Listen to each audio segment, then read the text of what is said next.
बिस्मिल्लाहिर्रहमानिर्रहीम। अस्सलामु अलैकुम नाज़रीन ग्राम, हज़ूर अकरम सल्लल्लाहु अलैहि वसल्लम शब मेराज में बैतुल मुक़द्दस की तरफ जाते हुए मिस्र के करीब एक मकाम से गुज़रे तो उन्हें नहायत ही आला और ज़बरदस्त खुशबू आने लगी।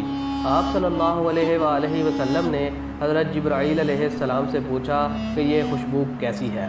जवाब मिला कि फ़िरौन की बेटी की बांदी मशाता और इसकी औलाद की कब्र से आ रही है। फिर हज़रत जिब्राईल अलैहिस्सलाम ने इसका किस्सा बयान किया कि मशाता फ़िरौन की बेटी की खादमा थी और वो खुफिया तौर पर इस्लाम ला चुकी थी। एक दिन फ़िरौन की लड़की को कंघी करते हुए इसके हाथ से इत्तफ़ाक़न कंघी गिर पड़ी और वो उठाने लगी तो उसकी ज़ुबान से बेसाख्ता बिस्मिल्लाह निकल गया। इस पर शहज़ादी ने कहा कि तूने आज अजीब कलमा बोला, रब तो मेरे बाप फ़िरौन ही है, तो फिर तूने ये किसका नाम लिया है? इसने जवाब दिया कि फ़िरौन रब नहीं है, बल्कि रब वो अल्लाह है जो मुझे और तुझे और ख़ुद फ़िरौन को रोज़ी देता है। शहज़ादी ने कहा, अच्छा तू मेरे बाप के सिवा किसी और को अपना रब मानती है? इसने जवाब दिया, हाँ, मेरा, तेरा और तेरे बाप का, सब का रब अल्लाह ताला ही है। शहज़ादी ने अपने बाप से कहलवाया। वो सख्त गज़बनाक हुआ और इसी वक्त इसे बरसरे दरबार बुलावा भेजा और कहा, क्या तू मेरे सिवा किसी और को अपना रब मानती है?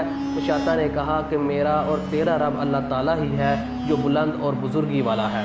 फ़िरौन ने इसी वक्त हुक्म दिया कि तांबे की जो गाय बनी हुई है इसको खूब तपाया जाए और जब बिल्कुल आग जैसी हो जाए तो इसके बच्चों को एक एक करके इसमें डाल दिया जाए।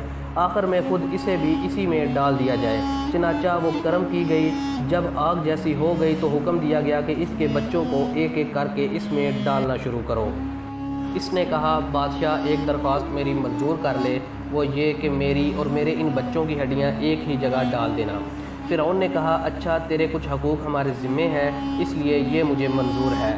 इसकी दोनों बच्चियां इसकी आंखों के सामने इसमें डाल दी गईं और वो फ़ौरन जल कर राख हो गईं। फिर सबसे छोटे की बारी आई। फ़िरौन के सिपाहियों ने इसे घसीटा तो इस नेक बंदी की आंखों तले अंधेरा छा गया। अल्लाह ताला ने इस बच्चे को इसी वक्त ज़ुबान दे दी और इसने बाआवाज़ बुलंद कहा, अम्मा जान अफसोस ना कर, अम्मा जान ज़रा भी पसो पेश ना करो, हक़ पर जान देना ही सबसे बड़ी नेकी है। चनाचा इन्हें सब्र आ गया। इस बच्चे को भी आग में डाल दिया गया और आखिर में इनकी माँ को भी इसी आग में जलाकर शहीद कर दिया गया और ये खुशबू की महकें इसी के जन्नती महल से आ रही हैं। सुबहान अल्लाह। नाज़रीन किराम, क्या हम इस्लाम के लिए इतनी तकालीफ बर्दाश्त कर सकते हैं? नहीं, बिल्कुल नहीं, क्योंकि हमें माँ की गोद में इस्लाम मिला है। बग़ैर किसी तकलीफ़ और मेहनत के इस्लाम की कदर उनसे पूछें जिन्होंने अपनी ज़िंदगियाँ लौटा दी। सहाबा इकराम रिज़वानुल्लाह ताला अलैहिम अजमाइन की ज़िंदगी हमारे लिए मिसाल राह है। कैसी कैसी तकलीफ़ें थीं जो इन्हें नहीं मिली, मगर हर हाल में वो साबित कदम रहे। हमें भी चाहिए कि इस्लाम के मुताबिक ज़िंदगी गुजारें। अल्लाह ताला हम सब को दीन पर कामिल अमल करने की तौफ़ीक अता फ़रमाए, आमीन। नाज़रीन किराम, आज की इस वीडियो में इतना ही। अगर आपको हमारी ये वीडियो पसंद आई हो तो वीडियो को लाइक करें, शेयर करें, चैनल को सब्सक्राइब करें और साथ लगे बेल आइकन को दबाएं ताकि हमारी लेटेस्ट आने वाली वीडियोज़ की नोटिफिकेशन सबसे पहले आपको मिल सके।